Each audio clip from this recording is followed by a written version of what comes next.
te célébrons et nous te sommes reconnaissants.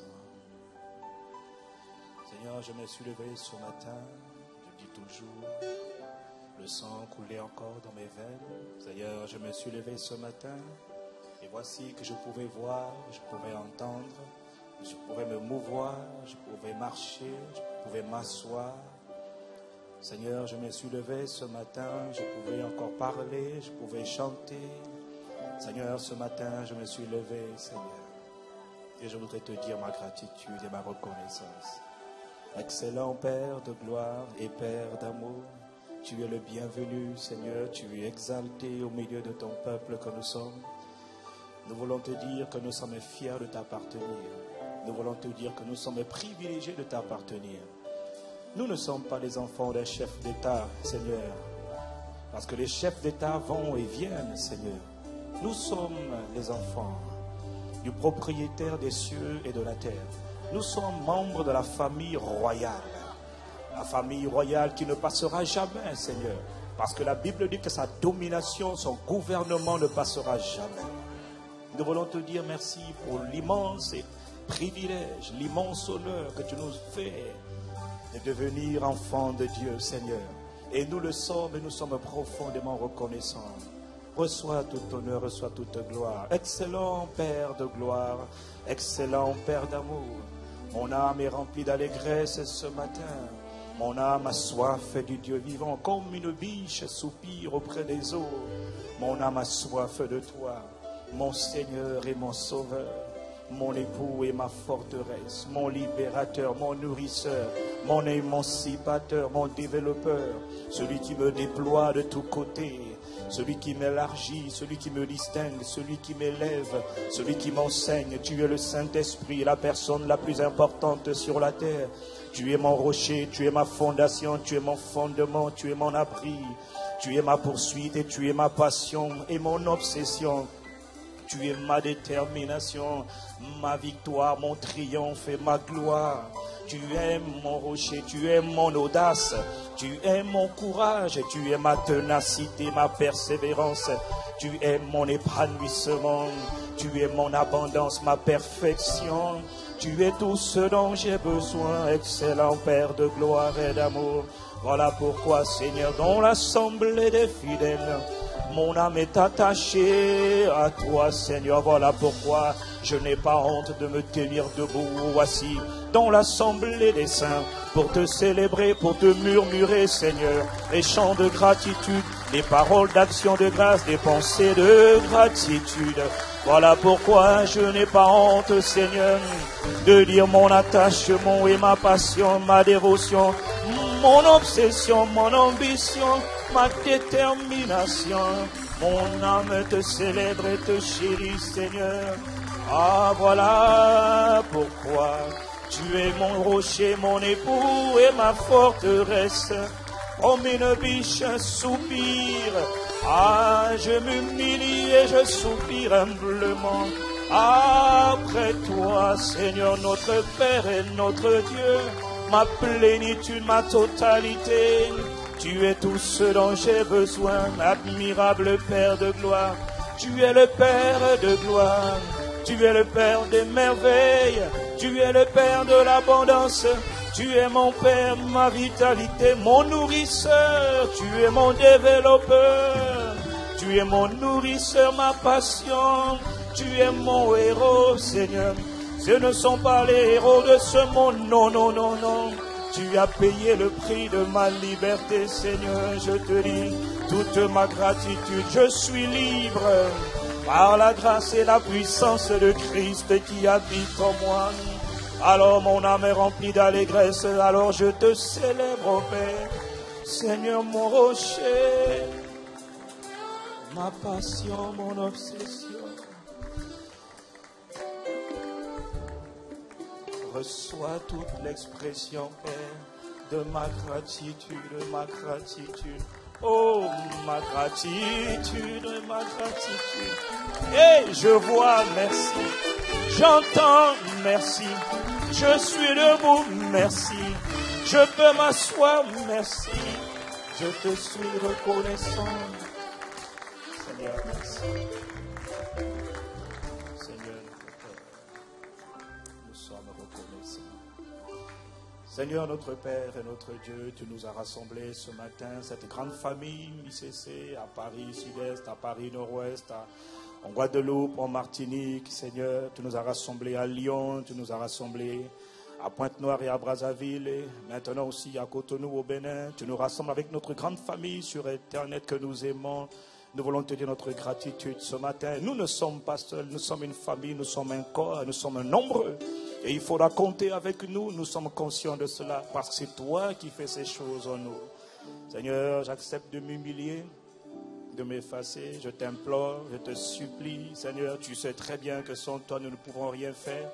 Et nous reconnaissons que sans toi, tout ce que nous disons est vain, tout ce que nous disons n'a pas d'effet, n'a pas d'impact. Alors sincèrement, Père, nous nous humilions, Seigneur, et nous comptons sur toi. Je t'implore, j'implore ta miséricorde, j'implore ton soutien, j'implore ta grâce, afin de dire ce que tu mets à cœur de dire, afin de structurer comme tu veux le structurer.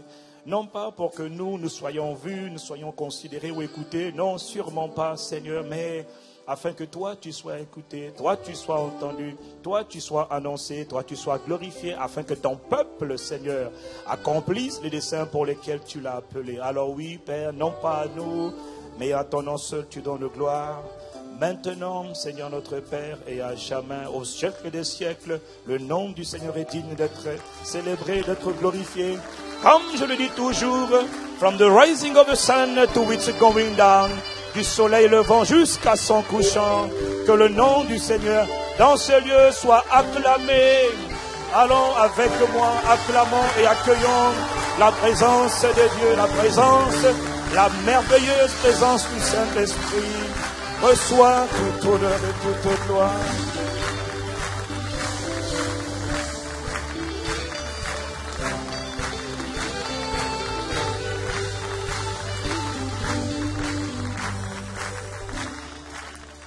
Seigneur, merci, prends toute la place et fais ce que tu veux au milieu de nous ce matin.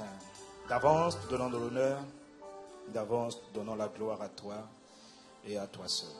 Merci, Père. Dans le nom de Sa Majesté, chef du gouvernement des cieux, qui domine tous les gouvernements de la terre, Père, nous t'avons prié. Son nom est Jésus de Nazareth. Quelqu'un dit Amen. Quelqu'un dit Amen. Veuillez vous asseoir, alors vous pouvez. Bienvenue à Impact Centre Chrétien, le lieu où Dieu fait des gens ordinaires, des gens extraordinaires.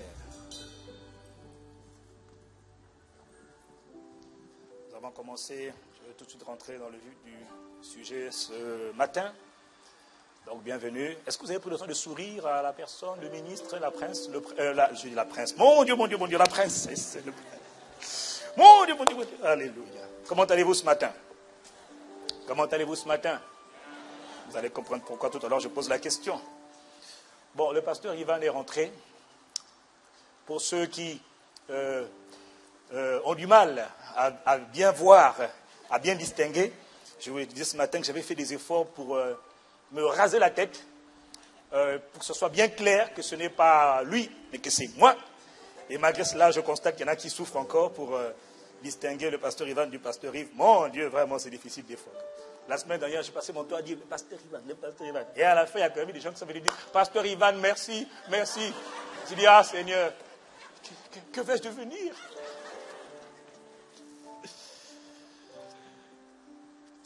Nous avons parlé la semaine dernière des lois mentales, c'est-à-dire des lois fondamentales qui régissent le fonctionnement de l'être humain. Alors, comme je vois qu'il y a un peu plus de monde aujourd'hui, parce qu'il y en a qui reviennent de vacances ou de différents séjours, je voudrais prendre le temps juste de rappeler ce que nous avons dit la semaine dernière. De toute manière, je n'ai pas du tout l'intention d'aller vite. Ce sont des choses qui sont tellement importantes, ce sont des choses qui doivent être assises dans nos cœurs. Nous avons dit, à travers les dernières semaines, mais surtout la semaine dernière, j'ai juste rappelé brièvement que tout commence par les lois, et tout commence par les lois. Tout est question de loi, en fait, sur la terre et dans l'univers tout entier, qu'on appelle encore cieux dans la Bible. Tout est question de loi, ou encore des lois. Quand on dit la loi, l'expression la loi signifie simplement l'ensemble des lois. Nous avons dit que la loi, ou les lois, s'appliquent à tous les habitants d'un territoire, qu'ils soient autochtones ou étrangers, qu'ils soient citoyens ou résidents, qu'ils soient croyants ou incroyants. Les lois les lois s'appliquent, les lois du royaume des cieux s'appliquent à tout, absolument tout ce qui vit et respire sur le territoire. Voilà notre pasteur principal, le pasteur Ivan Castagnet. Ce n'est pas moi, c'est lui. Il est assis. Donc ne venez pas me dire afin, c'est lui. Nous avons dit que la loi, c'est le premier pilier de l'éducation d'une personne. Nous avons dit aussi que les lois soutiennent, régissent, maintiennent, portent l'univers. Nous avons dit que les lois existent pour simplifier la vie des citoyens, que lorsque les gens connaissent, comprennent les lois et mettent juste les lois de Dieu en pratique, la vie devient beaucoup plus simple. Nous avons dit que la loi de Dieu, elle est parfaite, c'est-à-dire qu'elle est excellente, il n'y a rien à rajouter. Ce que Dieu dit est bon, la loi de Dieu, elle est bonne, la loi de Dieu, elle est spirituelle, c'est-à-dire que derrière chaque instruction que Dieu donne, il y a toujours une dimension spirituelle à tout ce que Dieu dit et tout ce que Dieu fait. Nous avons parlé la semaine dernière de la définition que nous donnons souvent, nous disons que l'homme est un esprit qui possède une âme et qui habite dans un corps. Et j'ai dit, la réalité c'est que nous disons ces choses, mais nous ne comprenons pas ce que nous disons. Nous ne percevons pas la profondeur de cette définition, de cette phrase. L'homme ou encore l'être humain est un esprit qui possède une âme et qui habite dans un corps. Nous avons dit de la même manière qu'il y a un corps naturel, mais il y a aussi un corps spirituel. Il y a un corps physique, il y a aussi un corps spirituel.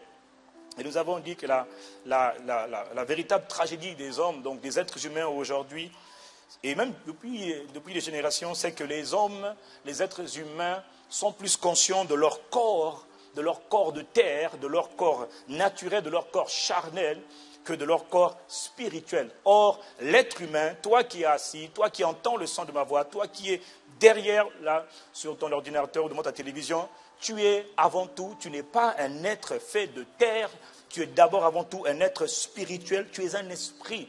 Tu es un esprit et tu es un esprit. L'humain, l'être humain est un esprit. Il possède une âme et il habite dans un corps. Mais les hommes sont plus conscients de leur chair, de leur corps de terre que de leur esprit. Voilà pourquoi ils passent du temps à enseigner, bien sûr, sur le corps. On enseigne depuis le collège le fonctionnement du corps, les lois qui régissent le corps humain, de la plante des pieds jusqu'au sommet de la tête. On nous enseigne le corps du collège jusqu'à l'université, même jusqu'après l'université. On enseigne le corps humain, mais on n'enseigne pas beaucoup l'esprit. Nous sommes à la fin de l'été, c'est vrai. Il y en a qui sont partis en vacances, c'est vrai. Mais en général, chaque année, vers le mois d'avril, dans les pays occidentaux, comme la France par exemple, le mois d'avril, on commence en général à préparer le corps de terre parce qu'on sait que l'été arrive. On va aller en vacances, on va aller à la plage, donc on prépare les chocolats, c'est-à-dire les abdominaux, on prépare les cuisses pour les sœurs, alléluia, il ne faut pas donner tous les secrets, je sais. Mais on prépare en tout cas certaines parties du corps, on en prend soin parce qu'on veut que le corps soit parfait, qu'il soit attractif, qu'il soit attrayant, qu'il soit bien présenté. De la même manière qu'on enseigne sur le corps humain, le corps terrestre, on doit indispensablement, impérativement prendre le temps d'enseigner, d'éduquer sur le corps, le vrai toi, le vrai moi, c'est-à-dire l'esprit. J'ai dit, tu es un esprit. De la même manière que ton corps humain est soumis à des règles, ton corps spirituel aussi est soumis à des règles et fonctionne d'une certaine manière. Et tout ce qu'on dit, tout ce que je veux dire aujourd'hui a déjà été dit à plusieurs reprises. Alors je voudrais juste le redire parce que le pasteur Ivan a parlé des fondements la semaine dernière. Je voudrais vraiment poser les fondements de la compréhension, de notre compréhension de comment nous fonctionnons. Nous sommes des esprits. Je suis un esprit. Quelqu'un dit je suis un esprit. Quelqu'un dit je suis un esprit. Dis-le avec conviction parce que toute la suite en dépend. Je suis un esprit. Alors nous sommes partis du Proverbe chapitre 23, verset 7, où la Bible donne un petit passage, une petite phrase, mais qui dit infiniment beaucoup, car il est comme les pensées de son âme, car l'homme est, ou encore d'autres versions disent, tel est l'homme, telles sont les pensées de son cœur, ou encore l'homme est le produit ou le fruit de ses pensées. Nous avons dit la semaine dernière que Dieu, au commencement, dans Genèse chapitre 1, verset 26-27, Dieu nous a créés exactement comme lui. N'oubliez pas, nous avons beaucoup enseigné, Dieu nous a créés, Genèse 1, verset 26, puis Dieu dit, faisons les êtres humains, faisons l'humanité, faisons l'espèce humaine, faisons les hommes à notre image, selon notre ressemblance, à notre image, selon notre ressemblance. Tout ce que Dieu est, nous le sommes, parce qu'il nous a créés exactement comme lui. Quelqu'un dit Amen.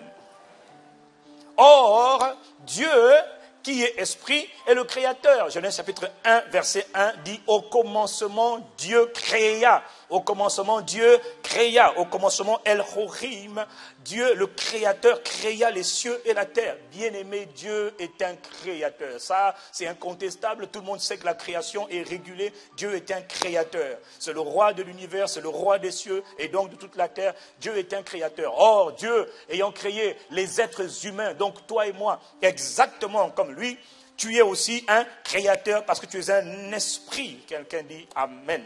Tu es un esprit, mon frère. Je prends mon temps. Tu es un esprit. Et j'ai à cœur d'insister, de bombarder pour que tu comprennes que tu es un esprit.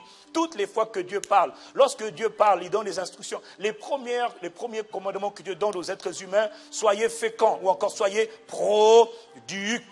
Portez du fruit, multipliez-vous, soyez féconds, multipliez-vous, remplissez la terre, assujettissez-la, dominez-la, influencez-la, rendez-vous-en maître. Dieu n'est pas en train de parler au corps de terre que je suis. Dieu est en train de parler à l'esprit que je suis. Lorsque Dieu dit « lève-toi et prends courage », il n'est pas en train de dire « lève-toi parce que je me sens un peu fatigué, j'ai sommeil ». Non, il parle à ton homme intérieur, à ton corps spirituel. Il te dit « lève-toi et prends courage ». Il parle à l'esprit. Quelqu'un dit Amen. Il parle toujours à l'esprit. Toutes les instructions de Dieu, Dieu est esprit.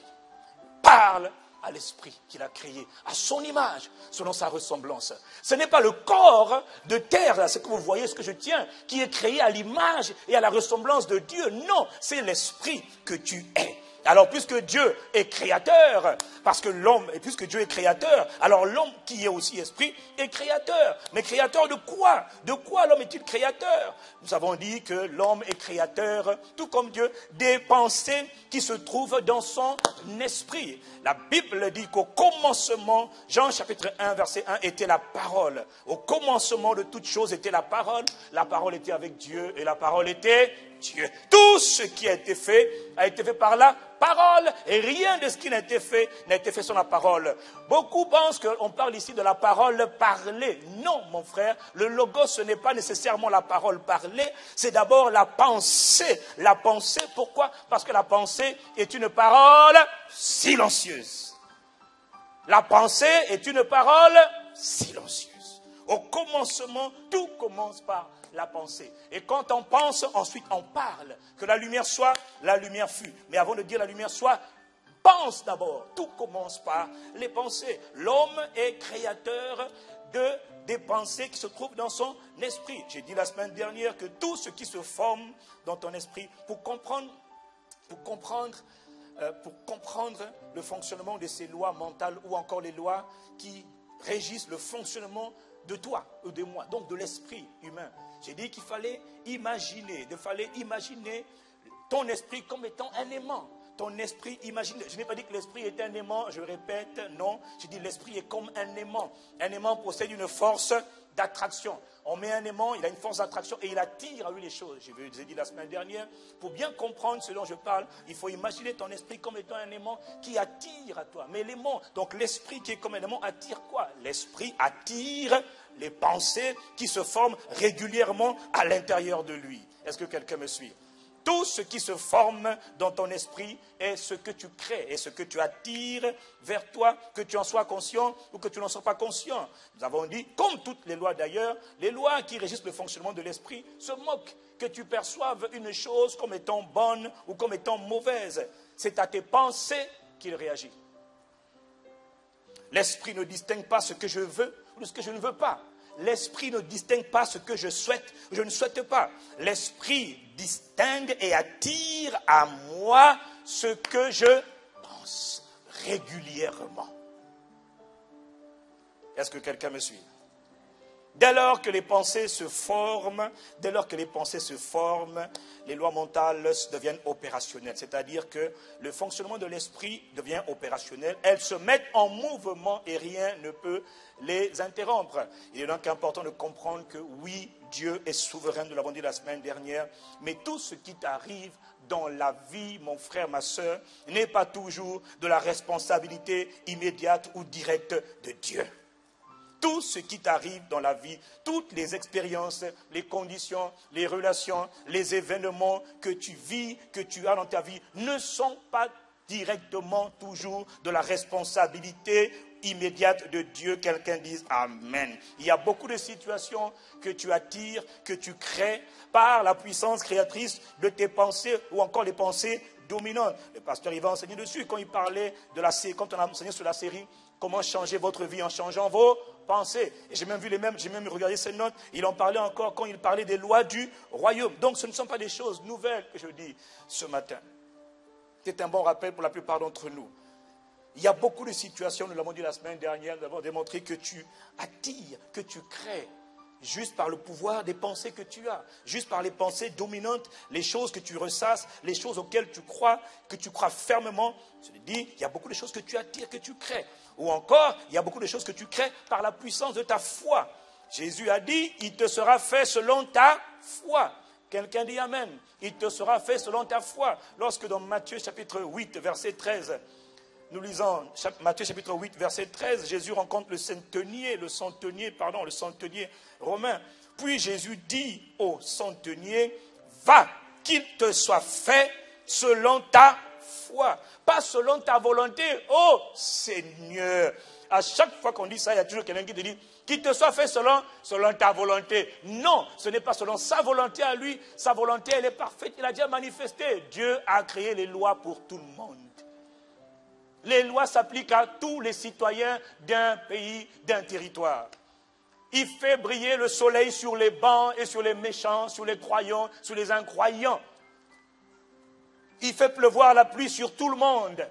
Les lois s'appliquent à tout le monde. La semaine dernière, j'ai dit, les lois s'appliquent à tout le monde. Quelqu'un dit Amen. Quelqu'un dit Amen. Je continue. Qu'il te soit fait selon ta foi. Voilà l'histoire d'un centenier. Quel homme de foi.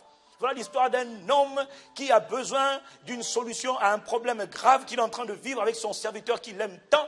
Et il voit le Seigneur. Et pendant qu'il voit le Seigneur accepte, il pose au Seigneur, il dit, Seigneur, mon serviteur est en train de mourir, j'ai besoin que tu le guérisses. Jésus dit, j'irai le guérir. J'irai le guérir. Il dit, non, ne prends pas tant de peine avec moi. Non, tu n'iras pas le guérir. Toi, j'ai de toi une pensée. Moi, je suis un haut fonctionnaire militaire. J'ai des gens qui travaillent sous ma responsabilité. Quand je donne des ordres, va, il va, viens, il vient, fais ceci, il le fait. Toi, je t'ai observé, je t'ai écouté, je perçois, je suis convaincu. Là où tu es, si tu dis seulement une parole, ne te déplace pas. Non, tu dis seulement un mot là où tu es là, mon serviteur sera guéri. La Bible dit, Jésus dit, waouh! Il fut étonné, il dit, waouh! Même en Israël, même dans l'église, je n'ai jamais vu une telle foi.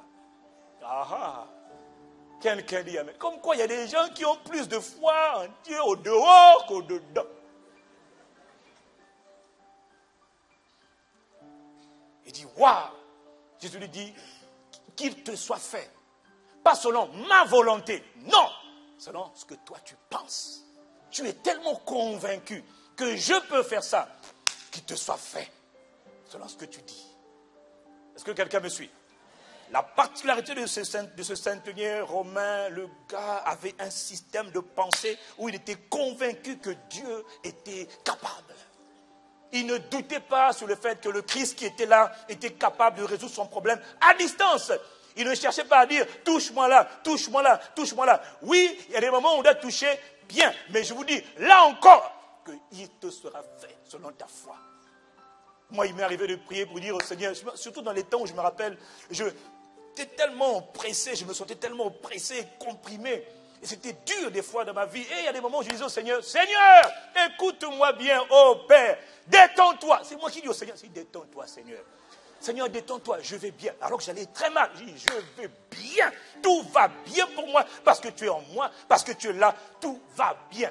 J'avais une révélation, parce que j'ai tellement mastiqué, mâché, ressassé, médité la parole, que j'étais convaincu que Dieu était capable de résoudre tous les problèmes. Ça, c'était moi. Non, on dit Amen, mais chacun a sa foi. Il te sera fait. Tu dis Amen pour moi, c'est la vérité. Et ça marche. Mais mon frère, ma soeur. Matthieu 15, verset 28. Pareil avec la femme cananéenne. Femme qui n'était pas supposée obtenir une réponse du Seigneur. Alors Jésus lui dit, femme, ta foi est grande, qu'il te soit fait comme tu le veux. Et alors même, sa fille fut guérie. La foi vient de ce qu'on entend. Ce qu'on entend doit venir de la parole. On a beaucoup dit, on a beaucoup enseigné, c'est vrai. Oh, bien-aimé, est-ce que tu sais que quand tu penses, tu es en train de parler? Rends-toi compte que quand tu penses, tu parles. La semaine dernière, j'étais en train de dire que, déjà je me rends compte qu'on dirait parfois, ce n'est pas le cas, mais parfois, vraiment des fois Dieu ne nous a pas rendu service à certains d'entre nous quand il nous a promis le salut à assurer à 100%, parce que tu crois au Seigneur Jésus, tu es sauvé, ta famille et toi. Et beaucoup se sont assis dessus, et puis en ne faisant absolument plus rien. J'attends juste que le temps de la trompette sonne. Pasteur, est-ce que tu lis le livre d'Apocalypse? La trompette va sonner. Oh, pasteur, est-ce que tu connais le chevalier? Il va venir, le blanc, monté par un ange. On s'en moque, frère. Il nous a mis sur la terre pour porter du fruit, pour occuper la terre, pour influencer la terre, pour se multiplier ici, et influencer la terre avec la bonne odeur de Christ. C'est pour ça qu'il nous a mis là. Tant qu'il n'a pas encore dit de partir, frère, tu ne pars pas, tu restes là et tu es productif. Quelqu'un dit Amen.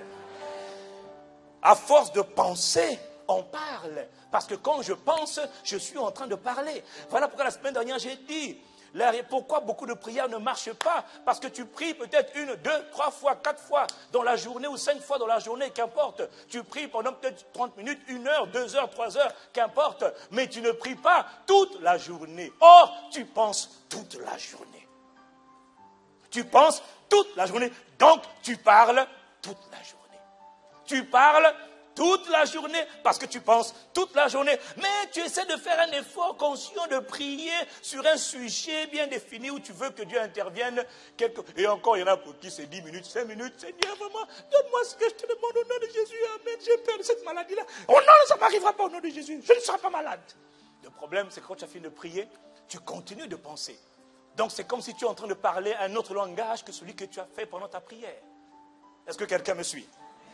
Je vous ai dit la semaine dernière, mon frère, quand tu comprends le principe créateur de l'esprit, alors tu comprends que, étant donné que l'esprit crée, soit quand tu penses régulièrement, je vous l'ai dit la semaine dernière, Dieu n'est pas responsable de tout. Si tu te plains souvent de ce que les choses ont mal, ça va mal, mon gars, c'est la galère, je souffre, j'en peux plus, je trime, non, ça fait longtemps que ça dure. Tu es en train de parler, parce que tu parles, parce que tu es en train de penser à ce que tu es en train de vivre. C'est noble comme raisonnement. C'est noble comme attitude, mais c'est faux, c'est dangereux comme attitude. Parce que plus tu parles, plus tu es en train de penser. Plus tu es en train de penser, plus comme un aimant, tu es en train d'attirer à toi les circonstances, les événements, les personnes, les relations, les opportunités qui vont mal dans ta vie.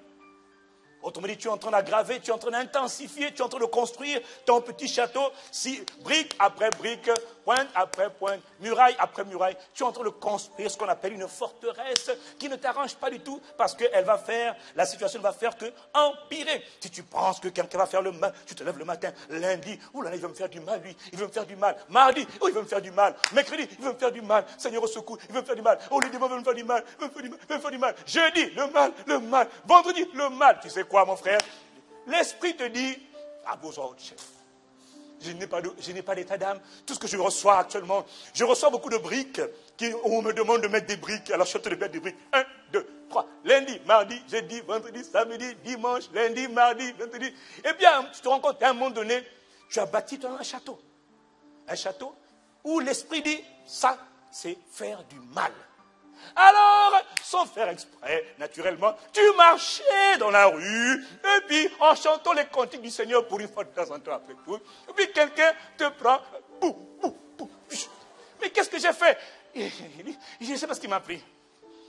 Mais toi, tu sais, tu as attiré à toi. Pareil pour la personne qui a peur de tomber malade. J'ai peur d'être malade. Ouh là là, maladie du siècle, cancer, mal de dos. Ouh là là, le cancer. Ma tante est morte du cancer, mon frère. Oh là là, le cancer nous a frappé, nous tous ici. Le cancer, mon Dieu, le cancer. Oh là là là là. Alors tu es en train de parler du cancer. J'ai peur du cancer. Ma tante est morte du cancer. Oh là là, j'ai vu son corps. Elle s'est décomposée. Et puis tu es en train de parler avec une passion sincère. Je l'ai vu mourir et s'est décomposée, pasteur. Ça, c'est le lundi, le mardi, la semaine d'après. Le cancer, oh là là, Seigneur. Au nom de Jésus, je chasse le cancer. Dieu dit, le problème, c'est que tu as tellement parlé dans tes pensées que la prière, là, c'est une goutte d'eau. Quand on fait le système de compensation. Alors un jour, tu vas à l'hôpital, sans faire exprès, joyeux, bien entendu, bien disposé, dans le but de faire une prise de sang ou de faire un examen. Et quand par hasard, là, il y a une infirmière ou une sage-femme qui, elle, sans savoir aussi qu'elle a un instrument de ta récolte, parce que tu as beaucoup semé dans tes pensées la peur de la maladie, elle te fait une injection, et pouf, elle te met la maladie que tu avais peur d'avoir. C'est ça que tu viens d'avoir, sans faire exprès, elle-même, la pauvre. Quand tu penses à quelque chose régulièrement, tu vas attirer à toi, si tu ne fais pas attention, les conditions, les relations, les expériences liées aux fruits de tes pensées. L'homme est le fruit, le produit de ses pensées. Et lesquelles pensées? Les pensées dominantes. Quelqu'un dit Amen.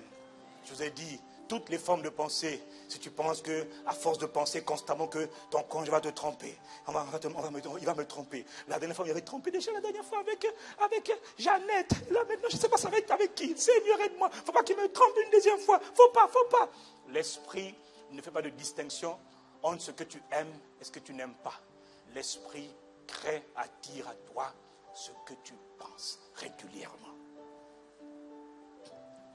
Si tu penses que ta vie n'est que misère, ma vie n'est que misère, je ne peux pas réussir, ma vie n'est que misère, oh ma vie n'est que déception, ah mais tu mets frustration, oh je suis sous antidépresseur, ma vie n'est que misère après tout, ma vie n'est que misère, qu'il te soit fait selon ta foi. Est-ce que quelqu'un me suit? Si tu penses dans la vie que tu ne peux pas te permettre d'avoir telle ou telle chose parce que c'est trop cher, eh bien mon frère, tu sais quoi, à force de dire c'est trop cher. D'ailleurs, je tiens à dire, comme j'ai dit au premier culte ce matin, c'est une expression qu'il nous faut à ICC bannir de nos vocabulaires, c'est trop cher. Non, cette expression ne veut absolument rien dire parce que pendant que toi tu dis c'est trop cher, il y a quelqu'un d'autre qui dit ça, aucun problème, je prends, j'achète. Donc c'est un problème encore de foi. C'est un problème de foi.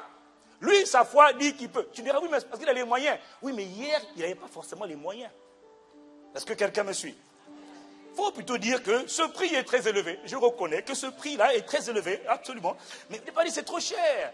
Quelqu'un dit Amen. Ça, c'est un conseil que je vous donne. Je ne dis jamais c'est trop cher. Je dis c'est coûteux. Le prix est coûteux. Le prix est élevé. Mais nous avons sûrement des mécanismes et des moyens pour pouvoir nous acquérir cet objet ou cette chose. Alléluia. C'est un langage diplomatique. Ça, c'est le langage des gens qui ont la foi. Oh, on va trouver un bâtiment pour un pasteur chrétien. Combien nous faut-il?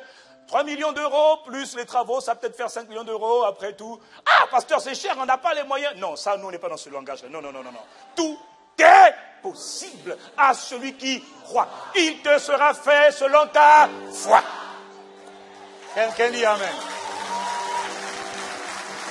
Le bâtiment où nous sommes aujourd'hui, bien-aimés, le lieu où nous sommes aujourd'hui n'est que le fruit des pensées dominantes, de la compréhension d'abord de ces choses, de ces lois dont je parle, et n'est que le fruit de l'obéissance à ces lois. Pasteur Yvan n'a jamais dit non, on ne peut pas. Tata Maud n'a jamais dit non, on ne peut pas, c'est pas vrai. Moi, jamais on a dit on peut tout faire.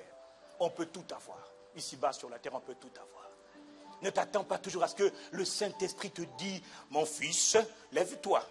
Voilà la maison que je veux que tu aies. C'est celle-là. Elle est à Boissy-Saint-Léger. Et le Seigneur, tu veux une voiture? J'ai pensé à une voiture à ta place parce que tu ne penses pas. Donc je te propose moi-même un véhicule. Mon frère, ma soeur, il y a des choses qui relèvent de la souveraineté de Dieu, puis il y a des choses qui relèvent de ta souveraineté toi-même. Tu es responsable. Tu es un créateur. Quelqu'un dit un bon amen. Tu es créateur. Oui, il y a des situations qui sont liées à la souveraineté de Dieu. Il y a des expériences, des événements qui sont liés à la souveraineté de Dieu. Ça, c'est indéniable et je suis d'accord. Et là, quand c'est lié à la souveraineté de Dieu, mon frère, ma soeur, tu n'as pas le choix. C'est Dieu qui te prend et il fait ce qu'il veut avec toi. C'est clair. Je ne suis pas sûr que le pasteur Ivan, moi encore moins d'ailleurs, d'ailleurs je sais, on était ensemble. Jamais on avait pensé, non, on va être pasteur, faites pasteur. Je ne sais même pas c'est quoi être pasteur d'ailleurs. À l'époque, je ne sais pas c'était quoi être pasteur. Mais il y a des choses qui sont venues parce que c'était le dessein de Dieu. Et autant marqué, Dieu a pris le pépé, pasteur principal, par le collègue. Il dit, petit, tu vas me servir. Ivan, tu me serviras. Il va dire, non Seigneur, je fais des affaires. Non, tu vas me servir de gré ou de force. Il y a des situations que tu ne peux pas choisir. Il y a des situations qui sont liées au dessein de Dieu, au plan parfait de Dieu. Quelqu'un dit Amen. Malgré tes bonnes intentions, malgré tes bonnes dispositions de cœur, malgré tes bonnes pensées, oui, naturellement, mais il y a quand même des gens, il y a quand même des situations que tu vas devoir vivre. C'est des situations amères, pas agréables, détestables, c'est vrai. Il y a des Judas que tu vas mettre sur ton chemin, qui vont te faire mal, qui vont te trahir, qui vont te rejeter. Pas de problème. Toi, tu veux juste avoir des gens sincères avec toi. Mais toutes ces choses-là font partie d'un mécanisme, d'un process. Si Dieu t'appelle d'un point A pour aller vers un point Y ou Z, sache qu'entre-temps, tu auras sûrement des B, des étapes C, étape E, étape G, étape Y, étape, peu importe. Mais le but, ce qui compte pour toi, tu sais que tu vas arriver. Tu y arriveras parce que tu n'as pas le choix. Quand vous considérez David, voilà un homme qui était jeune, craignant Dieu, aimant Dieu, servant diligemment son père. On lui confie la responsabilité d'un troupeau, il gère son troupeau avec diligence. David sait qu'il y a un roi en Israël, il s'appelle Saül. Saül a un fils, Jonathan. David sait que Jonathan va régner, normalement, c'est prévu. C'est ce qui est établi et c'est comme ça. La monarchie, on ne touche pas, on ne change pas. Et il est en plus le dernier de la famille, il n'y a pas de problème. Il fait son job, il est tous les jours assidu, en train d'aimer l'Éternel. Il chante des cantiques à l'Éternel. Quand il est en train de protéger ses brebis, il les cajole, il les protège, il les secourt, il les délivre lorsque le lion vient. Il est diligent dans ce qu'il fait. Et un jour, il apprend que tu es loin de l'Éternel. Moi, il a eu du mal à accepter. C'était le dessein de Dieu. C'est la souveraineté de Dieu. Là, on ne choisit pas. Là, on accepte et on rentre dans le dessein de Dieu et on se prépare. Et quelqu'un dit Amen. Même quand Dieu t'a appelé selon ce dessein parfait, ce n'était pas programmé. Il t'attrape, il te met. Tu dois te préparer. Oh, je le dis avec une conviction profonde. Et le voilà propulsé à la royauté en Israël. Daniel. Élevé dans la maison de son père à Juda, fils de son père, tout se passe bien dans la maison. Jamais Daniel aurait imaginé que son pays serait envahi par les Babyloniens. Jamais Daniel aurait pensé que ce pays, pendant l'invasion, beaucoup seraient morts, lui serait vivant, et il serait déporté dans un territoire qu'il n'aime pas, où il serait esclave, serviteur d'un roi païen, d'un roi étranger, d'un roi impie. Non, mais c'est ce qui s'est passé. C'était le dessein de Dieu. Et là-bas, à cause de son système de pensée, à cause des systèmes de pensée qu'il avait bâtis, là-bas, Daniel n'était pas en bas, il était en haut. Est-ce que quelqu'un me suit? Déporté à Babylone contre sa propre volonté. Oui, mon frère, il y a des situations, des expériences, des événements qui sont liés à la souveraineté de Dieu, et c'est toujours pour ton bien. Oh, je n'ai pas entendu quelqu'un me dire. C'est toujours pour ton bien. Donc oui, mon frère, j'insiste. Il y a des événements, des situations qui sont liées à la souveraineté de Dieu et non pas à ton choix personnel. Par contre, il y a aussi, et c'est là mon point, beaucoup d'événements, situations, conditions, relations qui rentrent dans ta vie, qui arrivent dans ta vie, celles que tu n'aimes pas la plupart du temps, qui sont liées à toi-même. Parce que tu es responsable. Parce que tu es exactement comme Dieu. Parce que tu es un créateur. Et parce que tu es ignorant, tu ne connais pas forcément les lois. Dans notre ignorance, nous ne connaissons pas les lois qui régissent comment je fonctionne. Tu sais que pour être fort comme Rambo, comme Arnold Schwarzenegger ou comme je ne sais pas qui, il faut manger certains aliments, il faut faire de la thérophilie, il faut faire. Tu sais que ça rend le corps fort. Mais tu ne sais pas comment rendre ton esprit fort. Et voilà pourquoi tu mises beaucoup sur l'extérieur, pendant que l'intérieur est bancal. Pendant que l'intérieur est décomposé, l'extérieur est vigoureux. Ça ne veut rien dire. Aucun sens. Quelqu'un dit Amen. Alors oui, bien-aimé, il y a beaucoup de choses qui arrivent parce que tu les attires sans faire exprès. Je n'ai pas attiré, pasteur, cet accident. Je n'ai pas attiré cette maladie. Je n'ai pas attiré ces mauvaises fréquentations. Si, tu les as attirées. Dans bien des cas, tu les as attirées. Il y a des fréquentations que tu n'attires pas, que Dieu emmène vers toi. Oui, c'est vrai. Mais il y en a aussi beaucoup que toi-même tu emmènes vers toi. Je n'ai pas attiré l'endettement. Je ne vois pas le Saint-Esprit en train de dire, ma fille, mon fils, aujourd'hui je veux que tu t'endettes. Tu seras endetté à hauteur de 200 000 et puis je te secourerai un jour. Quoique, Ça peut arriver. Que Dieu mais là, c'est encore la souveraineté de Dieu. Mais il faut être sûr à ce moment-là. Il y a des échecs, il y a des accidents, il y a des incidents, il y a des ruptures, il y a des pertes, il y a des vols, il y a des maladies que l'on prend, que l'on attire, que l'on crée. Des circonstances maladives que l'on crée. Juste parce qu'on a tellement pensé, tellement ruminé, tellement mis de la foi dans ces choses, que finalement ces choses se produisent dans notre vie. Je n'ai pas fait ça, pasteur, si tu l'as fait. Dans bien des cas, tu l'as fait. Vous savez pourquoi? Parce que tu ignores de quoi tu es capable.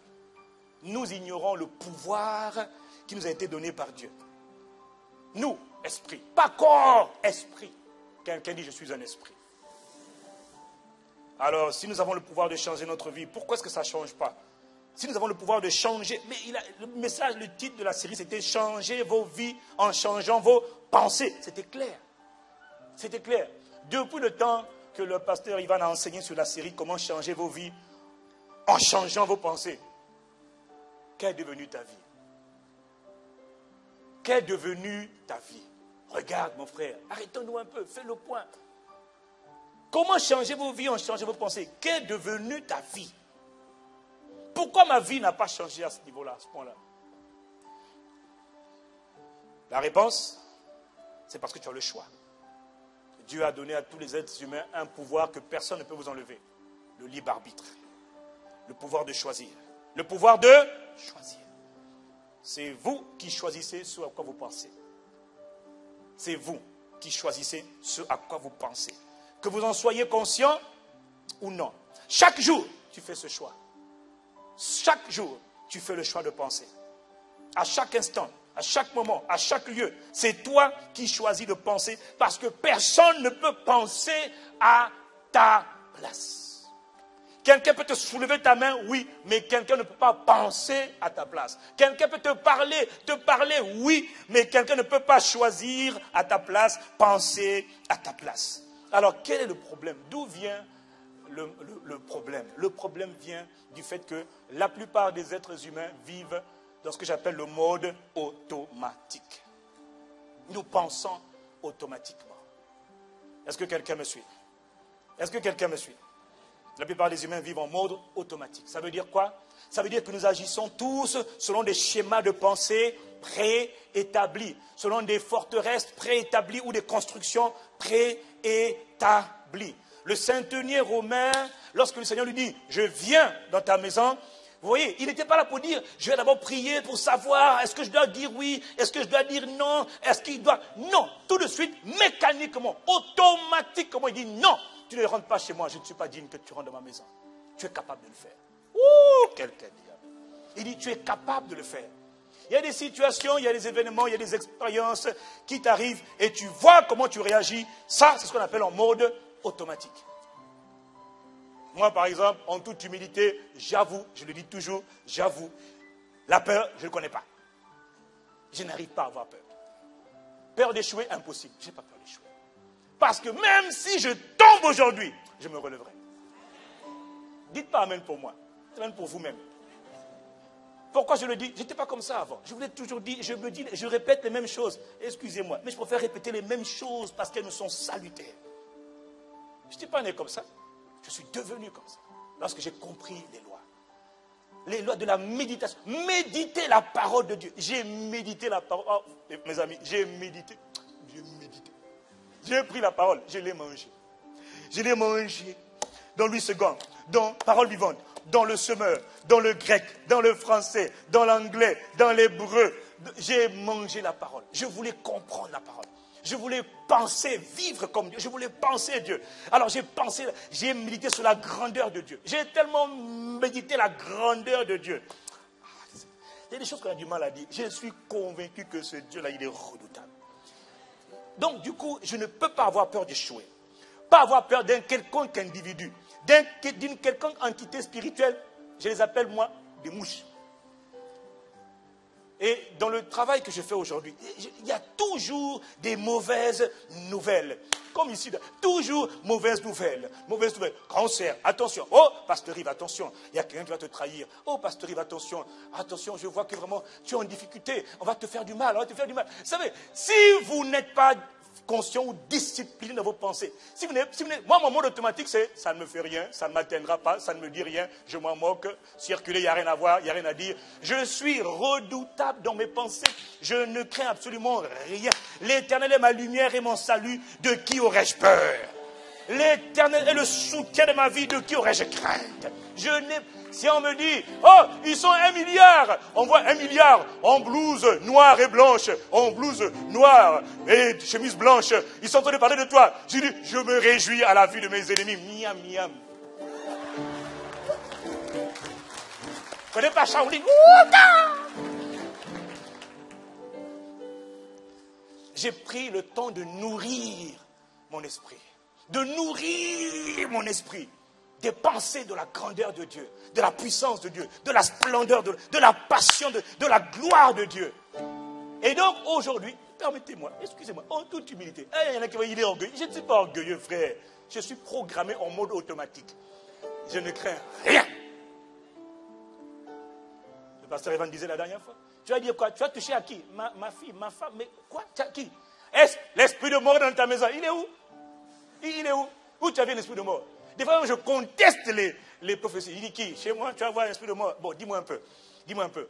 Quand tu entends qu'il y a une mouche qui tourne dans ma maison, est-ce que tu es inquiet? Bon, pourquoi t'occupes-tu de la mouche qu'on appelle mort qui tourne autour de ta maison? Elle ne pèse rien. Ailleurs, elle pèse quelque chose. Chez moi, elle ne pèse rien. Je suis le quartier général de Dieu sur terre. Je suis l'habitation de Dieu. Je suis le temple de Dieu. Tu sais, ça veut dire quoi?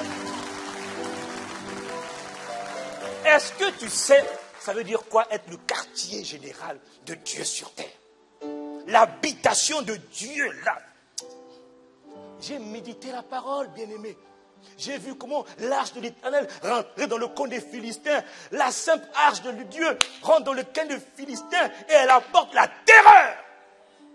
Alors je dis à mes enfants, nous sommes les Castanou. Nous nous reculons devant rien. Nous nous tombons devant, demandez à ma fille, personne. Nous n'avons peur de rien. Et nos ennemis, qu'est-ce qu'on fait? J'entends ma fille dire, on les terrorise. Voilà. On les terrorise. Lève-toi contre moi. Je préfère aller là-bas parce qu'il y a un autre frère de ICC qui n'est pas comme le pasteur Yves. Je vais aller plutôt chez lui. Celui-là, il me terrorise. C'est normal. C'est normal.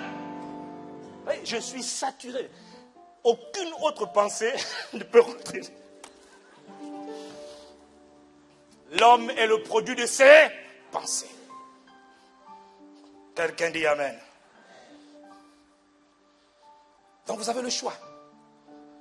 Et la plupart des êtres humains fonctionnent en mode automatique. Et c'est normal. Alors il faut faire attention à être en mode automatique, mais avoir les pensées qu'il faut.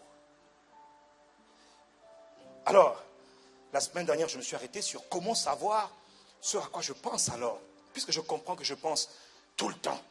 Je pense, certains disent 10 000 fois, 10 000 pensées par jour, 50 000, 60 000, qu'importe. Je pense des dizaines de milliers de pensées par jour. Donc je parle tout le temps dans la journée. Alors, comment être conscient des pensées que nous avons ou des pensées auxquelles nous pensons à un instant donné? La réponse, bien aimé, c'est tes sentiments. Quelqu'un dit mes sentiments. Quelqu'un dit mes sentiments. Mon frère, ma soeur, surveille tes sentiments. Surveille tes sensations. Surveille tes émotions. Tes sentiments sont déterminés par ce que tu penses. Je répète, tes sentiments, ce que tu ressens à l'instant T, à l'instant donné, est déterminé par ce que tu penses. Alors comment savoir ce que je pense, puisque je n'arrive pas à savoir contrôler mes pensées? Si, ressens, qu'est-ce que tu ressens? Comment tu vas? Je me sens vraiment triste. Ça veut dire que tes pensées sont mauvaises. Tes pensées sont des pensées de tristesse. Comment tu vas? Oh, bof. Ça veut dire que tes pensées sont bof, elles sont désorientées. Elles n'ont pas de direction précise. Est-ce que quelqu'un me suit? Comment tu vas? Merveilleux. Je suis joyeux. Tes pensées sont joyeuses. Et à force d'avoir des pensées, écoutez-moi, écoutez-moi. Quelqu'un dit surveiller, je dois surveiller mes sentiments.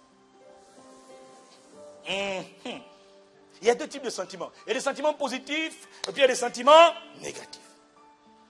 La joie, la paix, la gratitude, l'enthousiasme, l'amour, la foi, Ce sont les sentiments positifs.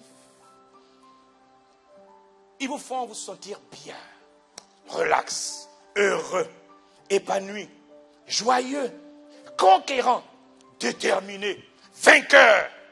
Tu te sens victorieux, tu te sens inébranlable, tu te sens fort.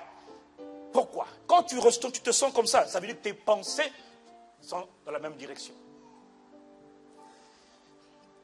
Et quand tu te sens bien, et quand tu te sens bien, et quand tu te sens bien, et quand tu acceptes et tu fais des efforts et tu comprends que tu dois te sentir bien, et tes pensées sont bonnes à ce moment-là, alors que se passe-t-il dans ta vie? Eh bien, naturellement, mon frère, tu attires, tu crées les circonstances, les événements, les expériences qui sont liées à tes pensées dominantes. Et tes pensées dominantes sont en fonction de ce que tu ressens. Donc, tu dois faire attention, mon frère, à penser de la bonne manière.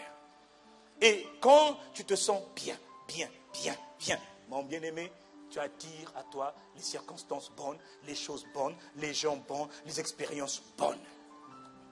Quelqu'un dit Amen. Les sentiments négatifs, la peur, la colère, l'aigreur, la jalousie, le découragement, l'ingratitude, tous ces sentiments négatifs te font sentir mal. Tu te sens triste. Regarde là, tu m'écoutes. Comment tu te sens? Triste, en colère. Tu te sens déçu, apeuré, jaloux, haineux, aigre.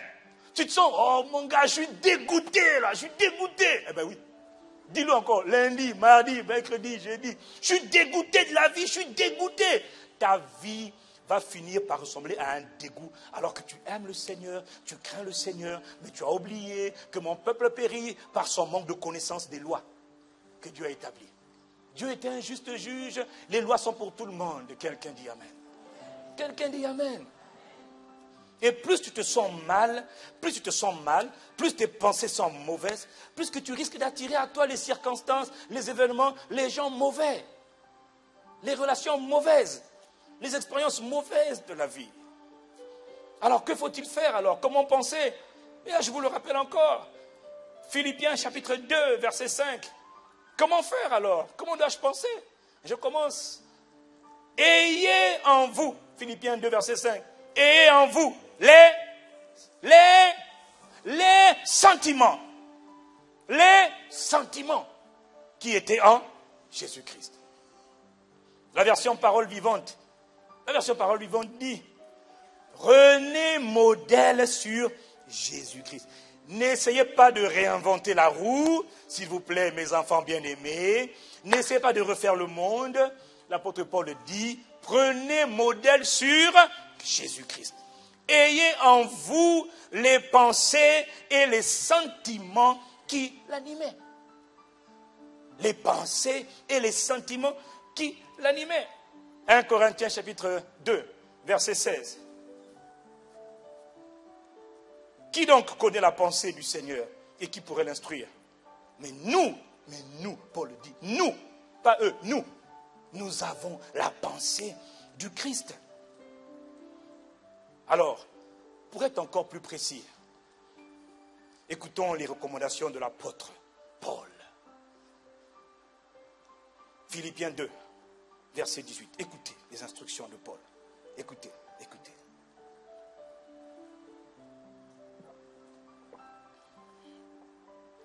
Vous aussi, réjouissez-vous de même et réjouissez-vous avec moi. Au reste, Philippiens 3, verset 1. Au reste, mes frères, réjouissez-vous dans le Seigneur.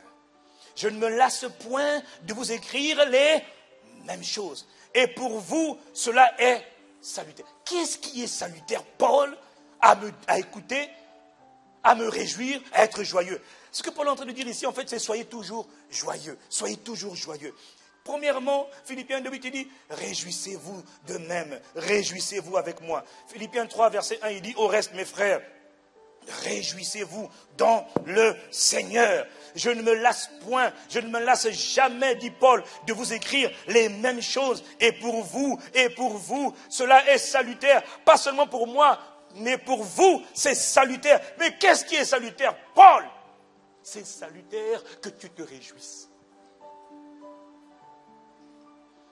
Philippiens 4, verset 4, le même Paul, il dit encore, réjouissez-vous toujours. Il n'a pas dit réjouissez-vous parfois, de temps en temps, réjouissez-vous lorsque cela, il dit réjouissez-vous toujours dans le Seigneur. Je le répète, réjouissez-vous. Il est en train de nous bombarder de cette même phrase, la réjouissance. Qu'est en train de dire Paul? Il est en train de dire, ressentez de la joie. Soyez toujours joyeux. La joie est une émotion agréable et profonde. La joie est l'état de celui qui a une bonne conscience, qui est en paix. La joie veut dire sauter, bondir de joie, exulter, chara en grec, exulter, sauter, bondir. La joie est un fruit de l'esprit et ne se laisse pas affecter par les circonstances ou les événements présents. La joie dépend de l'esprit que tu as reçu, qui est à l'intérieur de toi. Je comprends que dans les clubs de pensée positive, on dit aux gens, ayez de la joie. C'est dur pour beaucoup, parce qu'ils ne savent pas produire la joie. Mais toi, tu as en toi le producteur de joie, celui qui est joie. Donc c'est facile pour toi. On leur dit, sois dans la joie. J'arrive pas, je m'en sors pas. Mais toi, tu peux le faire. Réjouissez-vous dans le Seigneur, dit l'apôtre Paul. Et je ne me lasse pas de vous le dire, parce que cela est salutaire pour vous. Oui, c'est une instruction. Il ne t'a pas dit le pourquoi de l'instruction. Il ne t'a pas dit les bénéfices qu'il y a à se réjouir, à ressentir de la joie. C'est vrai, mais il te dit, réjouissez-vous, parce qu'il sait qu'il y a une dimension spirituelle. Donc, une dimension qui touche ton esprit, le vrai toi. Pas le corps. Le corps, il ne sait pas c'est quoi la joie. Quelqu'un dit amen. Mais l'esprit a besoin de la joie. C'est un carburant pour ton esprit. Que dit Paul? C'est une loi. La loi de la joie. Ressentez de la joie. Ressentez la joie. Décidez d'avoir de la joie. Peu importe ce qui se passe aujourd'hui ou demain, ressentez de la joie. Quand vous ressentez de la joie constamment, et vous faites fi des circonstances, des conditions, des expériences dans lesquelles vous êtes aujourd'hui, vous pensez constamment joie, la joie du Seigneur, la joie. Vous savez quoi? Il vous a pas dit, mais vous allez attirer à vous les circonstances heureuses, les relations heureuses, les expériences heureuses de cette vie. Quelqu'un dit amen. Paul, voyons, comment oses-tu? Alors j'imagine la réaction des Philippiens. Comment oses-tu, Paul, nous parler de la joie alors que nous sommes persécutés, les choses vont mal pour nous? Tu nous prends pour des abrutis, Paul? Nous sommes persécutés ici. À Philippe, on est persécutés. Nos enfants sont persécutés. Nos épouses, nos femmes, nos maisons sont arrachées. Tout ça parce que nous avons cru au Seigneur. Parce que nous avons eu foi en Dieu. Nous perdons beaucoup de choses. Nos vies ne sont plus comme hier. Nous avons perdu beaucoup, Paul. Comment peux-tu nous dire de nous réjouir? Et tu insistes. Nous vivons de la misère, la bassesse, la haine des gens à cause de notre foi en Dieu. Et tu nous parles ainsi, Paul, c'est de la manipulation mentale. Tu es un prédicateur hypocrite, pasteur, menteur. Toi, Paul, tu es dans ta cité balnéaire, en Grèce, ou à Chypre, ou à Corinthe. On ne sait pas où tu es. Mais on sait que tu es quelque part dans une cité balnéaire, en train de faire de la thalassothérapie, de la cure, spa, massage, relaxation, tout ce que tu veux, cure thermale. Merveilleux. Et je vous dis, mes amis, pendant que je suis en train de faire ma cure, je vous invite à vous réjouir dans le Seigneur. Ça me chatouille. Réjouissez-vous, chers amis, dans le Seigneur. Ça, c'est Paul. C'est ce qu'il dit. Alors les Philippiens, Paul, tu ne comprends pas nos réalités. D'ailleurs, je quitte ton assemblée. Tu es déconnecté, Paul. Et alors, l'apôtre Paul leur répond, non, il y a erreur. Mes frères, mes sœurs, il y a erreur.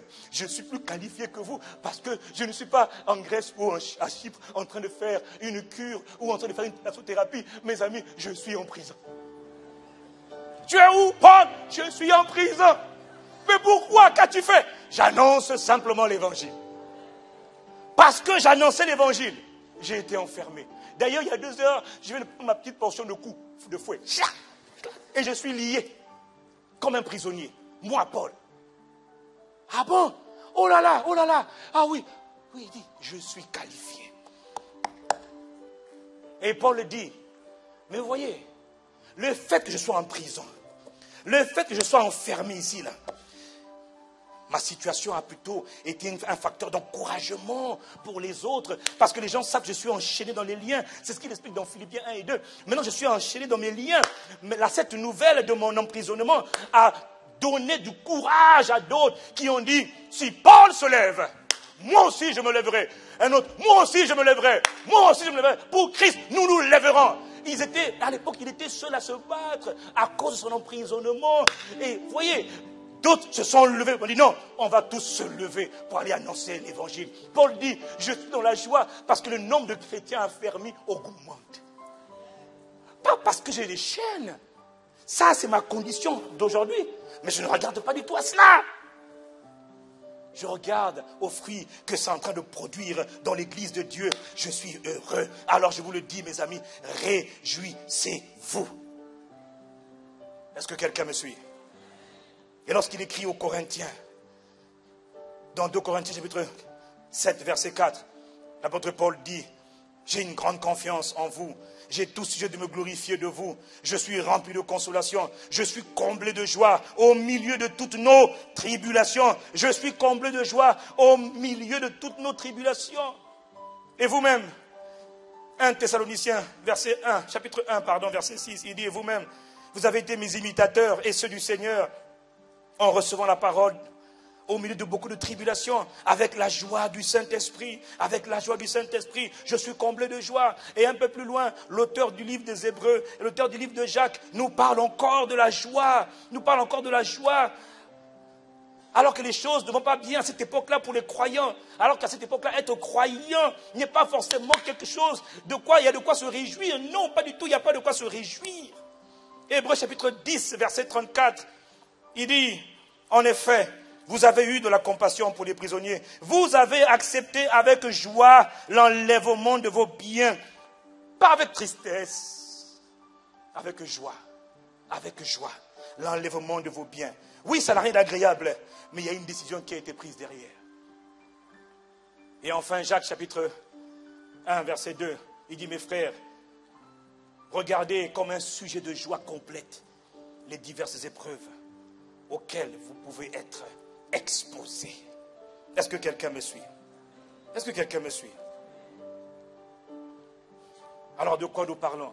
Nous parlons, mon frère, de la joie, des sentiments de joie. Ressens la joie. Mais moi, je n'arrive pas. Comment je fais pour ressentir de la joie? Quand je ressens de la joie, ça veut dire que j'ai des pensées joyeuses. Quand j'ai des pensées joyeuses, je suis en train de construire des forteresses, des expériences, des conditions de vie joyeuses.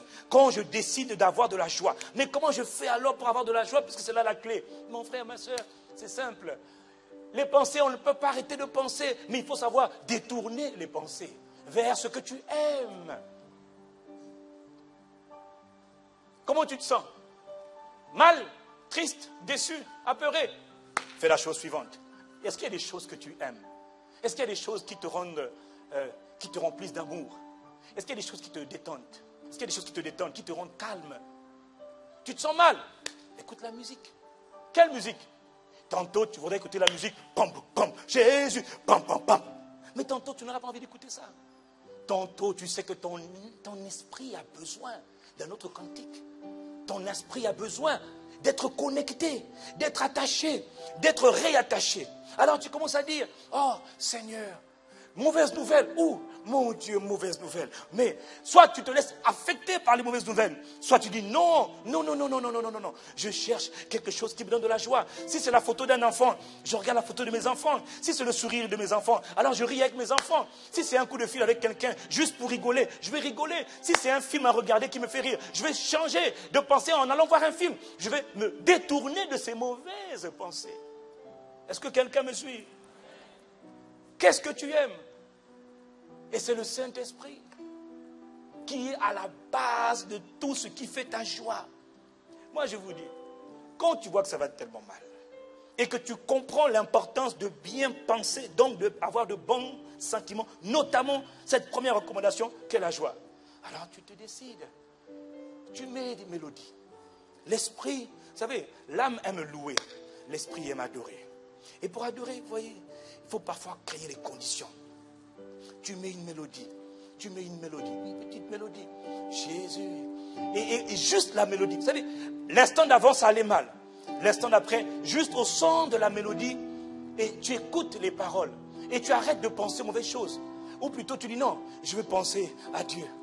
Seigneur, Jésus, tu es mon Seigneur, tu es mon Dieu, tu es ma passion, tu es ma vitalité. Jésus, je te couronne, roi de mon cœur. Je ne suis pas impressionné par toutes les mauvaises nouvelles, par les conditions d'aujourd'hui. Non, tu es le roi de ma vie. C'est toi qui contrôles ma destinée. Et je te dis, je suis joyeux. Je te dis que ça va bien aujourd'hui parce que ta joie remplit mon cœur.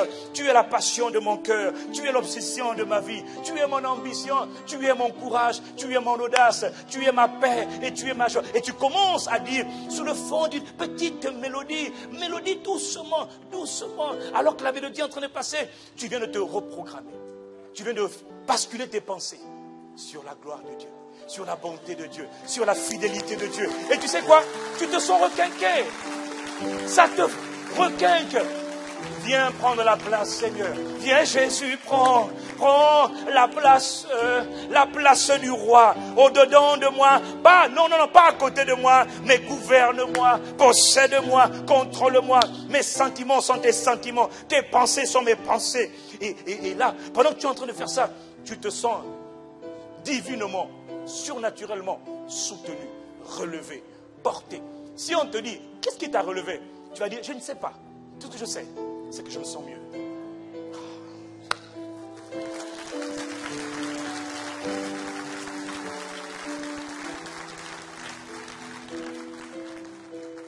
Paul dit, ressentez de la joie. C'est une décision. Et le moment le matin, est-ce que vous savez, regardez, nous parlons. Quand je fais juste ça, j'ai envie de rire. Juste en faisant ça. C'est pour ça que même l'expression du visage est importante. L'expression de mon visage à moi. Pas les autres, là, ils peuvent. C'est pas ton problème. Mais toi. Bonjour, pasteur, bonjour, ça va, vous allez bien? Ça va, bonjour. Juste en faisant ça, je suis en train de changer mes sentiments. Et donc, je suis en train de changer mes pensées. Mes pensées ne s'orientent plus vers bof. Ça va. Oh, c'est bon, ça va quoi? C'est la dette là qui me fait mal. Hein, parce que, elle est lourde cette dette purée. 20 000 € à payer, mon gars. Je ne peux plus là. Tu t'enfonces, il te sera fait selon ta foi. Mais quand tu comprends ce que je dis, alors tu comprends l'importance de ressentir les bonnes choses. Et là, c'est en ton pouvoir. Est-ce que quelqu'un me comprend? La deuxième recommandation de Paul, et je vais finir par celle-là. Deuxième recommandation de Paul, Philippiens chapitre 4. C'est un passage que nous connaissons. Chapitre 4, verset 8. Philippiens 4, verset 8. Alors, que dit Paul? Paul dit, version Louis II, au reste, frères, que tout ce qui est vrai, que tout ce qui est honorable, que tout ce qui est juste, que ce qui est pur, tout ce qui est aimable, tout ce qui mérite l'approbation, tout ce qui est vertueux, tout ce qui est digne de louange, soit l'objet de vos pensées. Écoutez, version le semeur. Enfin, frère, version le semeur. Enfin, frère, nourrissez. Quelqu'un dit nourrissez. Quelqu'un dit nourrissez. Nourrissez vos pensées de tout ce qui est vrai, noble, juste, pur, amour, approuvé, respectueux et louange. Élogieux. Qu'est-ce qu'il est en train de dire? J'entends juste le mot amour. Paul dit, entre autres, assieds-toi. Dis-moi, qu'est-ce que tu aimes? Qu'est-ce que tu aimes? Écris ce que tu aimes. Pense à ce que tu aimes. Paul dit que tout ce qui est aimable, que tout ce que tu aimes soit l'objet de tes pensées. Pense à ce que tu aimes. La maladie qui te fait peur, qui a touché ton parent ou ton ami, à force d'y penser, tu y penses, tu as peur. Est-ce que tu aimes le fait d'avoir peur? Oui ou non? Non. Alors n'y pense pas. pense à ce que tu aimes. Pense au fait que tu vas bien. Pense au fait que tu es un chef. Dis-le. La joie de Dieu est ma force. Mon corps respire la santé divine. Je suis l'expression de la bonté divine. Je suis l'expression, la manifestation de la gloire de Dieu. Je respire la santé divine. Je suis plein de vigueur. Je suis plein de force. Dis-le. Est-ce que quelqu'un me suit? Est-ce que quelqu'un me suit? Nourris tes pensées de ce que tu aimes. Est-ce que le rire de cet enfant-là, quand tu le vois, tu es une femme, tu n'as pas encore d'enfant, ça te fait mal, tu es déçu? Mauvaise pensée, mauvais sentiment. La déception n'est pas ton partage. Que dois-je faire alors, pasteur? Écoute, fais comme moi, prends les photos des enfants, prends les photos de ce que tu aimes. Tu vois des albums photos, les regarde, il sourit. Et tu vois, quand tu te le dis, tu oublies même le fait que tu n'as pas d'enfant. Parce que tu regardes l'enfant des autres et tu es fier et tu es contente de le faire rire, de le faire sourire. Ça te permet de t'évader et de penser à la joie que tu auras toi-même quand tu auras ton enfant. Ressens cette joie-là, c'est dans ton pouvoir. C'est dans ton pouvoir, oh Seigneur. C'est dans ton pouvoir. Le Saint-Esprit habite en toi. Tu peux tout faire. Qu'est-ce que tu aimes? Tu regardes. Oh, regarde. J'ai envie d'acheter une maison en Île-de-France. Il y a des maisons. Ne dis pas, c'est trop cher. Non, c'est coûteux. Mais les provisions viennent par la grâce de Dieu. Alléluia. Je suis dans l'abondance. L'Éternel est mon berger. Écoutez. Tu regardes les trucs immobiliers là. L'Éternel est mon berger. Je ne manquerai de rien. Je suis né pour la... Je suis né pour la... Je suis né pour l'abondance. Mon âme bénit le Seigneur. Cette maison-là, combien? 500 000 euros. C'est rien ça. Côté de l'abondance. Non, ça c'est petit. Ça c'est petit. Pour moi, c'est rien du tout. Je peux tout avoir. Je peux tout faire. Christ habite en moi. Je peux tout. Mon potentiel est limité. Il n'y a rien que je ne veux, que je ne puisse pas avoir. Je peux tout. Tout est accessible. Tout est possible. Je te dis merci. Ah, alors, attendez. J'ai vu la maison de mes rêves. Alors je la détache. Je la mets dans le mur de ma chambre.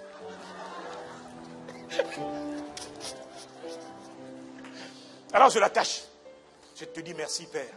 Ça, ce n'est pas Dieu qui va faire le travail à ta place. Oh, écoutez-moi, en toute humilité. Moi, j'habite dans la... Demandez à ma femme. J'habite dans une maison que je voyais depuis longtemps. Je ne savais même pas quand j'ai quitté le Canada que ça existait. Je ne savais pas. J'avais dit, moi, c'est maison, 5 chambres, double garage et maison américaine. Je suis dedans. Ne soyez pas jaloux, papa, je suis dedans. J'ai rien fait de mal. J'ai rien fait. Mais ce qui est important, demandez à nos frères, les Arnaud, les André, c'est des choses que je disais depuis des années. Mon discours n'a jamais changé. J'ai dit, moi, je suis dans l'abondance. Poche trouée, je suis dans l'abondance. Endetté, je suis dans l'abondance. Le Seigneur, mon Père et mon berger, je ne manquerai jamais de rien. Financièrement de rien. Spirituellement, je suis dans l'abondance. J'aime le Seigneur. Je suis épanoui dans ma marche avec Dieu, dans ma communion. Je suis amoureux de Christ. Je suis passionné de Dieu. Financièrement, je suis dans l'abondance. Je n'aime pas compter, je ne compterai pas. Je dis, dans ma vie, je ne compterai pas l'argent. Je ne veux pas savoir combien j'ai. Je ne peux pas savoir. Demandez à Dieu, Père éternel, peux-tu me dire combien tu as dans ton compte bancaire aujourd'hui? Bon, demandez un peu au Saint-Esprit.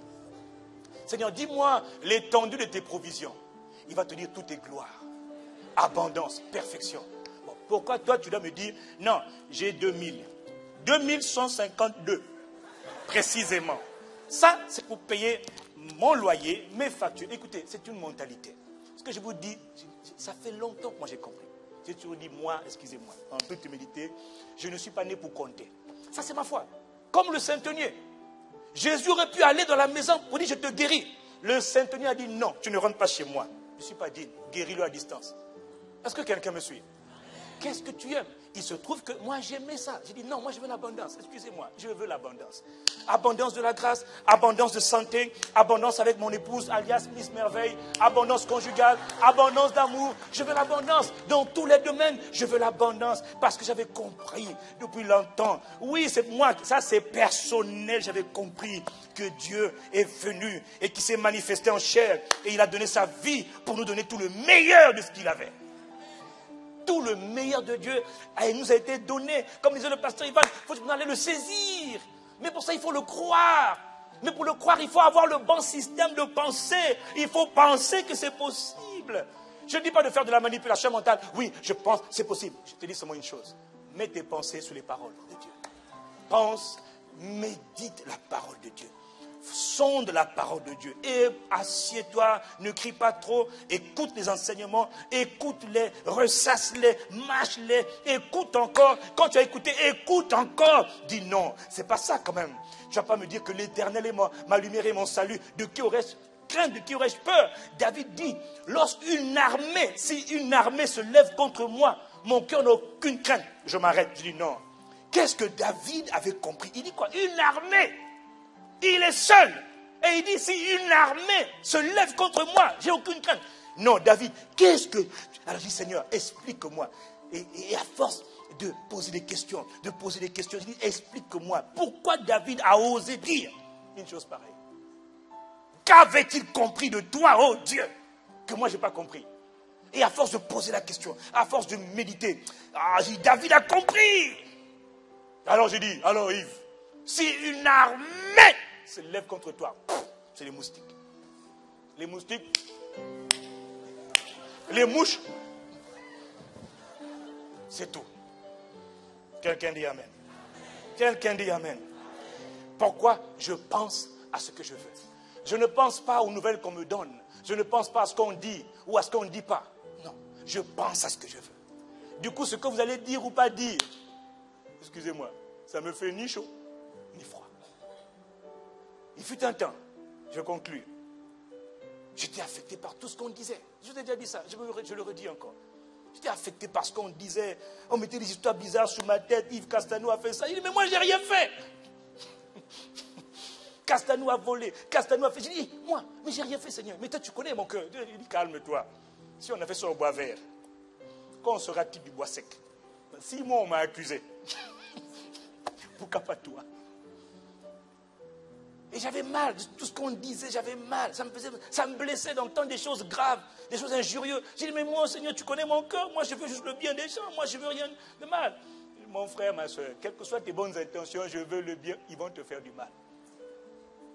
Mais vous savez quoi? Aujourd'hui, je bénis Dieu. J'ai même du mal à le dire. Permettez l'expression. Je m'en tape. Je m'en moque. Mais vous n'avez pas idée. Je m'en moque. Permettez-le. Je m'en moque. Qu'on t'élève, qu'on ne t'élève pas. Qu'on te célèbre, qu'on ne te célèbre pas. Qu'on dise ça, quand tu sais que ton cœur est en paix, que tu n'as rien fait, tu es détendu. Donc, ça ne te fait rien du tout. Pourquoi? C'est parce que j'ai choisi de penser à ce qui était bon. J'ai choisi de penser à ce que j'aimais. Ces mauvaises nouvelles que tu entends tous les jours, là, ça ne te fait pas du bien. Arrête de penser à ça. Refuse-les. Dis le contraire. Va dans le sens inverse. Quelqu'un dit Amen. Dirige tes pensées vers ce que tu aimes. Qu'est-ce que tu aimes dans la vie? Qu'est-ce que tu attends de la vie? Qu'est-ce que tu espères de la vie? Écris-le. Exemple, je veux le Seigneur, je veux connaître Dieu davantage. Écris-le. Je veux aimer Dieu. Moi, je l'avais écrit. Et j'avais pas écrit je veux, j'avais écrit j'aime le Seigneur de tout mon cœur, de toute mon âme, de toutes mes forces, de toutes mes pensées, de tous mes tripes, de tout ce que je suis. J'aime le Seigneur. J'avais écrit ça. J'avais écrit. Et je disais, j'aime le Seigneur. Seigneur, je te veux. Et j'écoutais des mélodies, des cantiques d'adoration, des cantiques instrumentales, musique instrumentale, sans parole. Je passais mon temps à dire, je veux, j'aime le Seigneur, j'aime ta parole, j'aime ta présence, je chéris ta présence. J'ai dit tout ce que je veux. Qu'est-ce que je veux de ma vie professionnelle?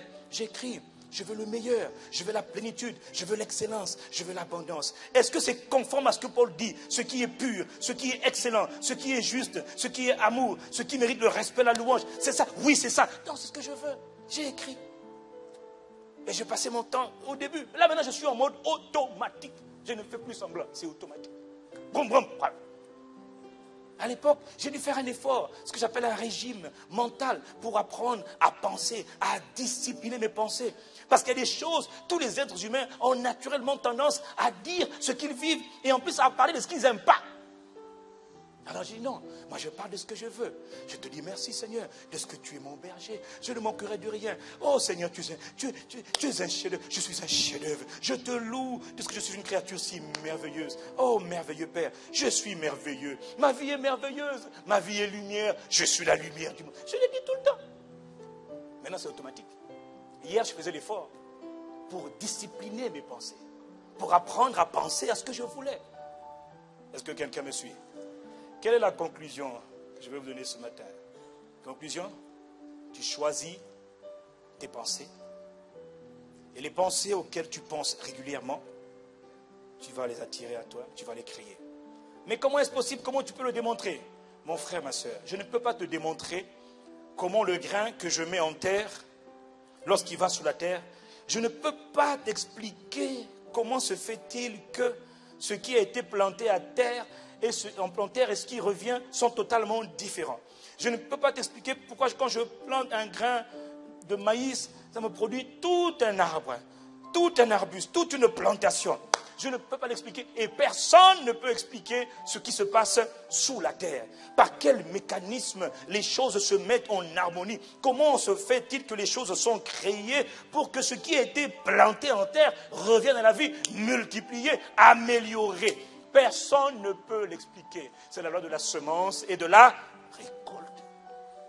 De la même manière, personne ne peut expliquer comment se fait-il qu'à force de nourrir mes pensées de ce qui est bon, de ce que j'aime, de ce qui est pur, de ce qui est agréable, de ce qui est juste, je ne peux pas t'expliquer pourquoi quand je nourris mes pensées de ce qui est juste, c'est ce que j'obtiens, c'est ce que je crée, c'est ce que je vis, c'est ce que j'expérimente. Non, c'est une loi de la semence et de la récolte. Quelqu'un dit Amen. Quelqu'un dit Amen. Même qui donne la tête en signe de révérence envers Dieu. Tel est l'homme, telles sont ses pensées.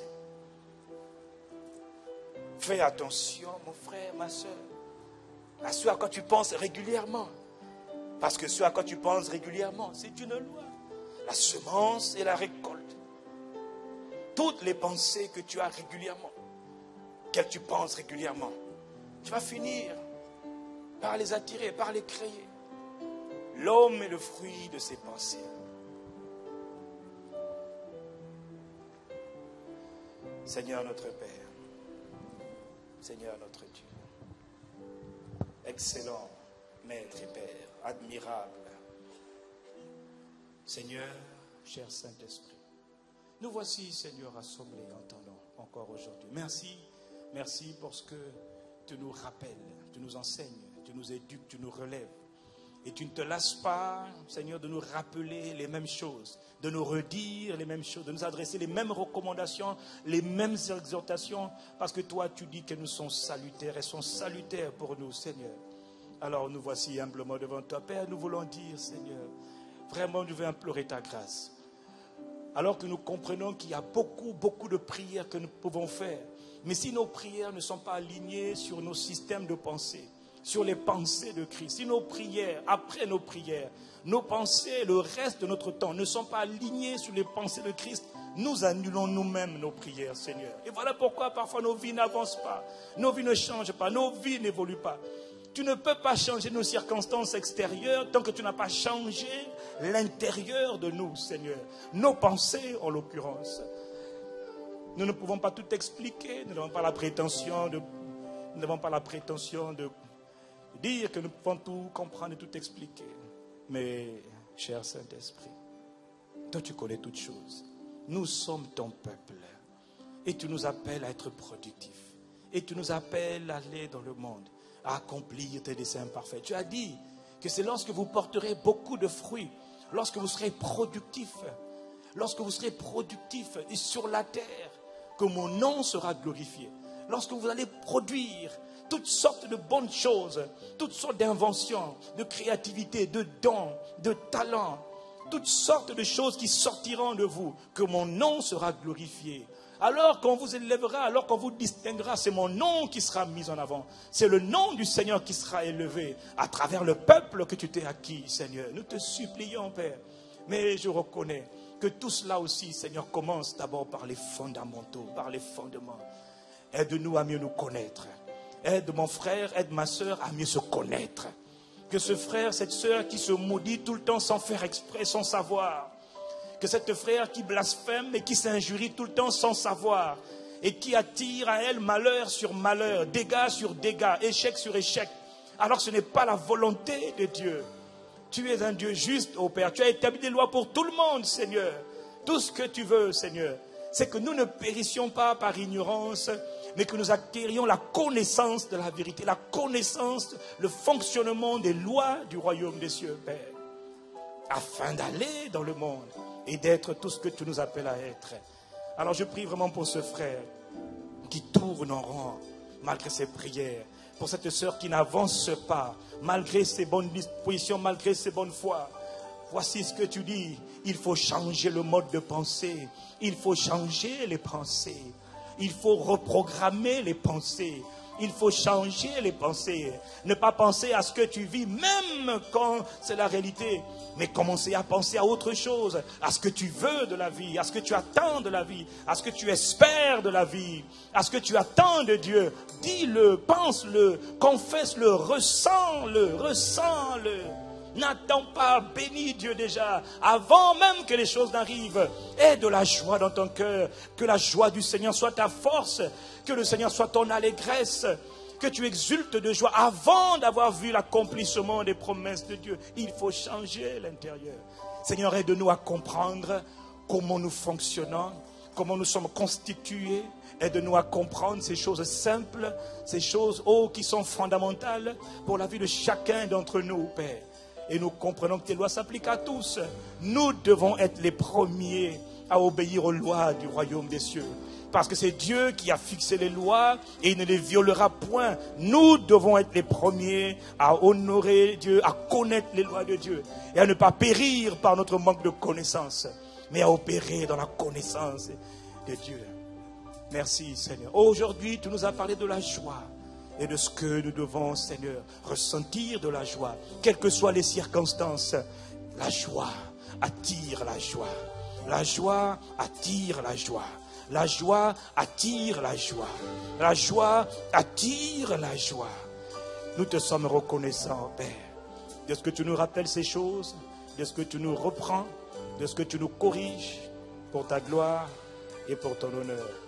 Avec un cœur reconnaissant, Père, nous voici, nous te disons merci, Père. Du soleil levant jusqu'à son couchant, ce n'est pas nous, c'est ton nom qui sera exalté dès maintenant et à jamais. À toi seul louange, à toi seul honneur, à toi seul la gloire. Notre Père, à nous tous, notre Père qui est dans les cieux, dans le nom de Jésus de Nazareth. Père, nous t'avons prié avec action de grâce. Quelqu'un dit Amen.